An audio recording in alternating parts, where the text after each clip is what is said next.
Oke, Assalamualaikum warahmatullahi wabarakatuh. Selamat datang di channel saya kembali.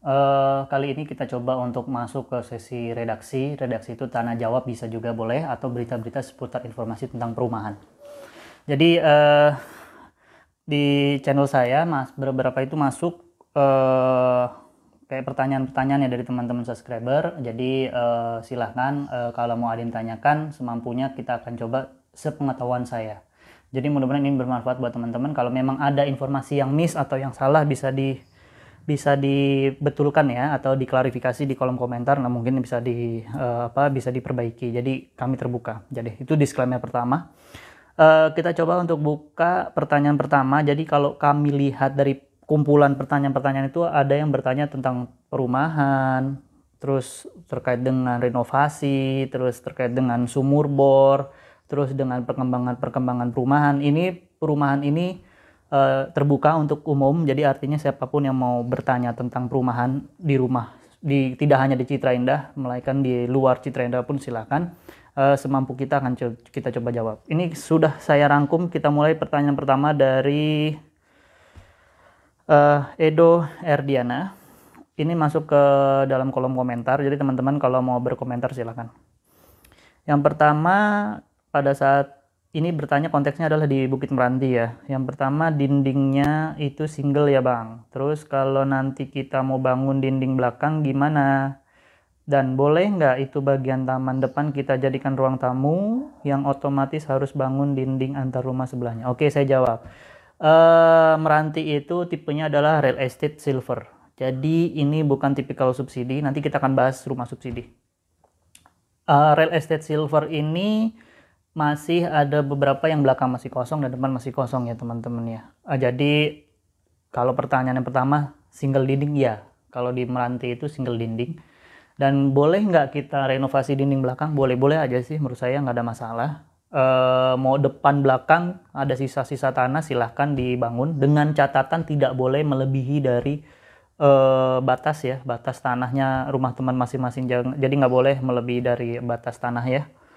Oke, itu pertanyaan jawaban boleh. Dan terus yang ketiga, dan boleh nggak bagian taman depan kita jadikan ruang tamu, otomatis harus bangun dinding antar rumah sebelahnya? Silahkan kalau mau direkomendasikan mau jadi ruang tamu atau mau jadi carport atau mau di apa, silahkan. Yang penting catatannya adalah tidak boleh melebihi dari batas tanah ya. Jangan sampai ke ruangan lainnya. Jadi itu.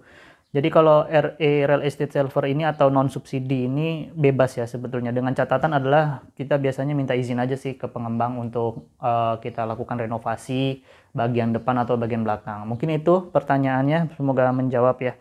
Nah, terus pertanyaan banyak banget ini dari teman-teman yang bertanya,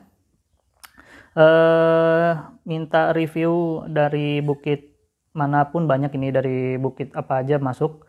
Ya, ini saya coba nanti saya simpan dulu ya teman-teman. Jadi kalau memang teman-teman ada special request, silahkan pakai form di bawah, klik yang namanya form partisipasi. Jadi kalau memang teman-teman membutuhkan bantuan dari kami itu bisa, misalnya mau perawatan rumah atau cabut rumput atau apapun itu bisa. Sebenarnya sudah ada beberapa yang sudah kami videokan, cuma memang belum tayang saja. Terima kasih ya. Jadi bisa pakai form partisipasi kalau misalnya teman-teman di luar sana atau daerah sana yang, bang tolong bang coba cekin rumah saya, identitas kami pastikan untuk insya Allah aman, tidak kami sebarkan. Yang penting nanti kita coba tayangkan kondisi rumahnya saja, dengan catatan privasi dari teman-teman tidak akan kami sebar. Jadi bisa gunakan form partisipasi di bawah, klik aja, nanti ada beberapa pilihan, bisa teman-teman pilih ya. Teman-temannya itu sangat gampang, tinggal di send aja. Oke, yang selanjutnya tadi review khusus ya. Ini kalau saya lihat. Selanjutnya kalau saya lihat ini ada juga dari request dari teman-teman, sebenarnya bukan request ya, pertanyaan ya. Ini terkait dengan sumber mata air. Jadi pengalaman saya di sini adalah di perumahan itu, jadi orang tua saya itu punya dua sumber mata air. Yang pertama adalah sumur bor dan air pump. Jadi berkaca dari pengalaman saya pertama kali pindah ke sini, hanya memiliki satu sumber mata air, dan kondisi waktu itu istri lagi hamil ya, kasihan juga ya. Tiba-tiba air pump mati dan sebagainya, sedangkan kita mobilitas MCK dan sebagainya sangat tinggi karena juga manusia ya butuh air, karena air itu sumber kehidupan. Mati, tiba-tiba mati, dan itu menjadi titik balik saya untuk harus berpikir saya harus memiliki sumber mata air lainnya. Dan alhamdulillah sudah beberapa tahun ke belakang akhirnya saya di klaster bawah ya, tidak di perbukitan, karena saya dapatnya di klaster bawah bukan di perbukitan. Alhamdulillah ya, memang ini untung-untungan ya teman-teman ya. Ada juga yang bukit semi atas, juga ada juga yang sudah dapat bor, ada juga yang nggak dapat air. Itu ya untung-untungan, insya Allah lah. Mudah-mudahan kalau misalnya teman-teman mau itu ya panggil saja tukang bornya. Kalau bisa dicek dulu sumber mata airnya ya, sumber mata airnya dicek dulu positioningnya di mana, pastikan dulu itu. Nah nanti baru lakukan bismillah pengeboran. Ya memang ini ada plus min ya, ada yang langsung dapat, ada yang tidak. Nah ini memang untung-untungnya dari rumah. Kalau dari klaster atas ya, kalau klaster bawah pun juga ada beberapa yang memang untung-untungnya juga. Ada yang di bor itu di mana tuh ya waktu itu, di Rasa Mala atau di mana ya, jadi di bor itu isinya batu semua ada.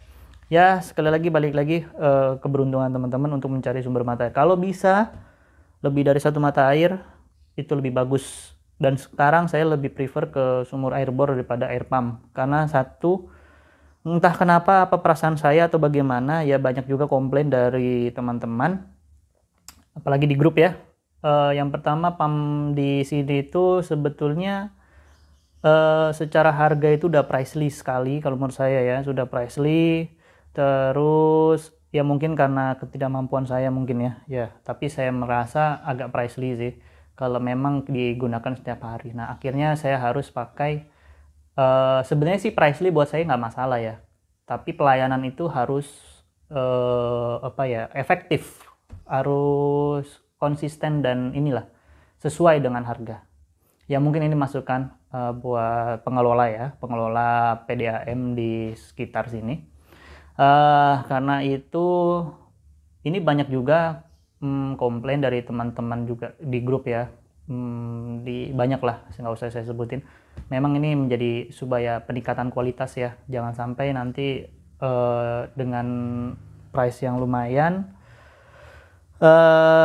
terus pelayanannya pas kita mau pakai airnya mati, itu sih. Nah akhirnya saya berganti ke sumur bor.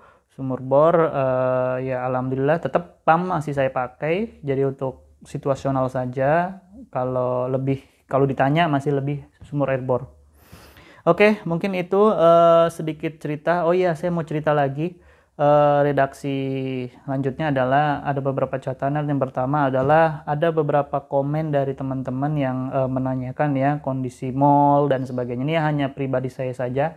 Kondisi mall itu masih agak lama teman-teman, jadi tidak perlu berharap banyak ya, dan harus bersabar. Jadi memang kondisi mall yang akan dibangun itu masih menurut saya pribadi cukup lama. Nanti mungkin kalau misalnya teman-teman tahu bisa ketik aja di kolom komentar, nanti kita coba sama-sama perbaiki.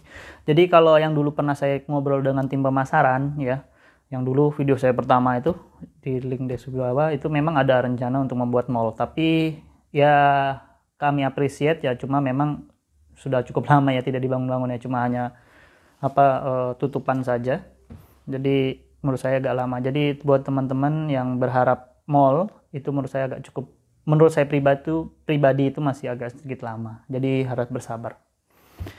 Oke, terus sama perkembangan jalan ya. Jadi jalan teman-teman di Citra Indah itu setelah pohon 1000 masuk, itu memang ada orang yang suka dan yang tidak ya. Jadi yang tengah-tengah itu taman itu yang pembatas jalan setelah dari pom bensin itu, sekarang sudah lost jalan. Ada yang suka, ada yang tidak. Prinsipnya adalah kita harus berhati-hati karena memang ada potensi pengendara itu memacu gasnya lebih tinggi ya, karena di situ lost, kosong. Dan hati-hati untuk para ibu-ibu, anak-anak ataupun remaja untuk tidak memacu kendaraannya ya, karena bahaya sekali. Dan buat semua yang menonton ini ya harap ini saja ya, memang ada yang plus, ada yang suka, ada yang tidak. Ini hanya masukan kami saja. Selebihnya itu mohon maaf jikalau dari penjelasan tadi ada yang mau disampaikan. Kalau misalnya saya ada salah, sampaikan saja kalau saya salah dan sebagainya. Ketik aja di kolom komentar. Nanti coba kita, kalau teman-teman ada pertanyaan atau apapun itu mau dijawab, silahkan klik kolom komentar. Terima kasih telah menonton. Oh iya, saya akan coba buat sesi podcast ya, mudah-mudahan yang menarik adalah saya akan coba untuk mengundang narasumber. Jadi teman-teman tuh kalau saya lihat itu banyak juga bagaimana memulai untuk merenovasi, bagaimana ruangan yang ideal, kamar tidur yang ideal seperti apa, luasannya, terus bagaimana cara membaginya. Ya mungkin secara arsitektural ya dukung saja kalau teman-teman suka. Ya nanti kita akan coba buat kita akan panggil tenaga ahli arsitek ya. Nanti dari situ, dari arsitektural pandangannya seperti apa, nanti kita coba nanti panggil tenaga ahli yang lain untuk bagaimana menjadi referensi buat teman-teman dalam membangun rumah. Kalau suka saya tunggu komennya. Kalau sampai dengan antusiasme tinggi saya akan percepat, kalau tidak ya mungkin nunggu dari rencana saya. Terima kasih telah menonton, mudah-mudahan bermanfaat. Sekali lagi saya mohon maaf, ini semua adalah pribadi saya. Kalau saya ada salah tolong dimaafkan dan tolong di chat di kolom komentar. Terus selanjutnya terus dukung channel ini karena sesuai dengan janji saya ke teman-teman, semua hasil di awal sudah saya bagikan ke orang-orang yang membutuhkan, walaupun sedikit.